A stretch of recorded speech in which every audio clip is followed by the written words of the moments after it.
नमस्कार प्रिय मित्रों, मैं ज्योतिषकार कमल आप सबका हार्दिक अभिनंदन करता हूं आपके अपने इस प्यारे यूट्यूब चैनल एस्ट्रो कमल में। और आज मैं आपको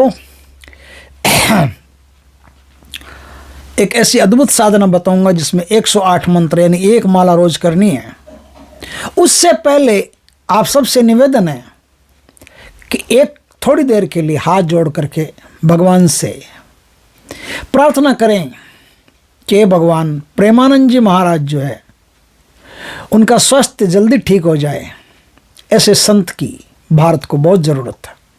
हे प्रभु, उन पर कृपा करना, उनके स्वास्थ्य को इस देश के लिए, इस वतन के लिए ठीक कर देना। वंदे मातरम। दोस्तों, अब मैं आगे वीडियो में चलता हूँ। दोस्तों, ये जो साधना है, ये साधना गरुड़ लक्ष्मी की साधना है। गरुड़ लक्ष्मी आपने कई स्थानों पर या राजस्थान में कई घरों पर देखा होगा कि कई घरों पर गरुड़ बने रहते हैं। वो गरुड़ किसी कोई ऐसे ही नहीं कि पक्षी के रूप में किसी कबूतर को बना दिया या किसी को उल्लू को बना दिया, गरुड़ को, ऐसा नहीं है। ये एक सिंबल होता था। वो सिंबल ये कहता था कि इस घर में गारुड़ी लक्ष्मी की साधना होती है, और जिस घर में गारुड़ी लक्ष्मी की साधना होती है वो घर फटाफट से डेवलप कर जाता है। देखते देखते उस घर में धन, समृद्धि, खुशियां अपार अपार इकट्ठी हो जाती है। दोस्तों, ये गारुड़ी लक्ष्मी की साधना होती कैसे है? यह साधना बहुत लंबी साधना है, 1 साल की साधना है, लेकिन इतनी इजी है जितनी इजी दूसरी कोई साधना हो नहीं सकती। इस साधना में कुछ करना ही नहीं पड़ता आपको। इस साधना में सिर्फ नहाए आप, कांसी की एक थाली आपके पास होनी चाहिए, 1.25 पाव चावल होने चाहिए, एक नारियल होना चाहिए, कुमकुम होना चाहिए, बस छोटी मोटी सामग्री, और कुछ सामग्री नहीं। इसमें कांसी की नई थाली लें, दीपावली की रात लें आप, कांसी की नई थाली लें।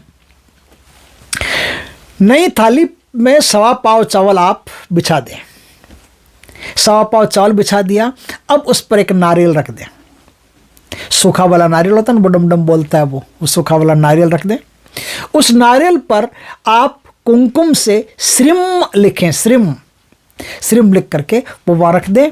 अब 1.25 पाव बर्फी का भोग लगाना है और रोज़ सफ़ेद फूल चढ़ाने, बस इतना ही काम, और कोई काम नहीं।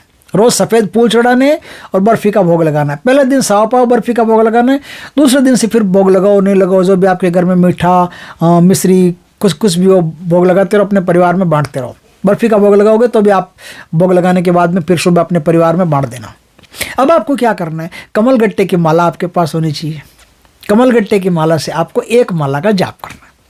किस मंत्र का जाप करना है मैं आपको मंत्र बताता हूँ। मंत्र है ओम ऐं श्रीं महालक्ष्मी कमलधारिण्य गरुड़ वाहिन्य श्रीं ऐं नमः।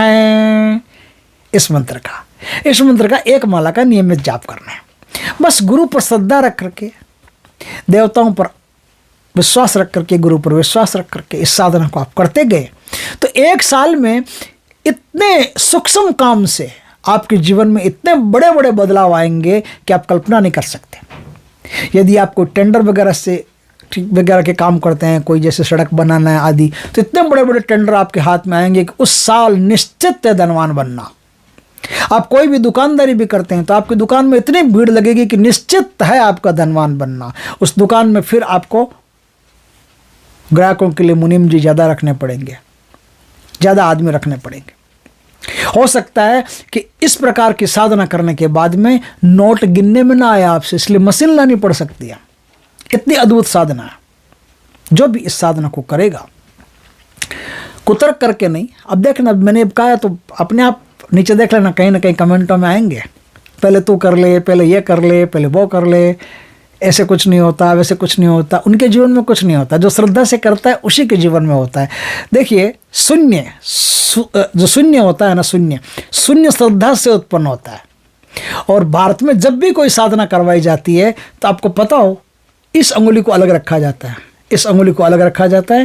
ये शनि की उंगली और ये सूर्य की उंगली और ये अंगूठा, ये तीनों मिलकर के माला को चलाते हैं, और ये तीनों मिलते हैं तो शून्य का निर्माण होता है। तो भारतीय मनीषा क्या कहती है कि जब भी कोई शक्ति आएगी शून्य में से आएगी। जब भी कोई शक्ति आपके पास आएगी तो शून्य में से निकल करके आपको आएगी। अब शून्य में से शक्ति लाना है तो शून्य में से शक्ति लाने के लिए सबसे पहले खुद को शून्य होना पड़ता है, खुद को बुरे विचारों से हटाना पड़ता है, तो आप यदि पूर्ण श्रद्धा से साधना को करते गए तो ऐसी शक्ति प्रकट होगी, गारुड़ी लक्ष्मी की ऐसी शक्ति प्रकट होगी कि निश्चित तौर पर आपको धनवान बना देगी। अब देखिए 1 साल बाद में क्या करना है। 1 साल तक आपने साधना कर ली, 1 साल के बाद में जब वापस दीपावली आए तब किसी ब्राह्मण को घर पे बुला कर के, वेदपाठी ब्राह्मण को, अच्छा हो ऐसे ब्राह्मण को जिसका चाल चलन वास्तव में अच्छा हो, वेदपाठी हो, खाली संस्कृत के श्लोक बोलना जानता हो ऐसा नहीं, आदमी भी अच्छा हो, माइंड ब्लोइंग आदमी हो, ऐसे आदमी को बुला करके उसके पैर धो करके उसको भोजन करवा करके खीर का, और ये जो थाली है, ये जो चावल है, जो नारियल है, इस पर अच्छी दक्षिणा रख के वो आप किसी पंडित को दे दें। बस आपका काम हो गया, आपकी साधना पूर्ण हो गई, आपकी साधना पूर्ण हो गई। अब आपको कोई थाली वाली की आवश्यकता नहीं। अब आप चाहो तो 1 माला का रोज ऐसे जाप करते रहो। आपको सिर्फ 1 माला का रोज जाप करना और कंटिन्यू रखना है, बीच में भंग नहीं करना है।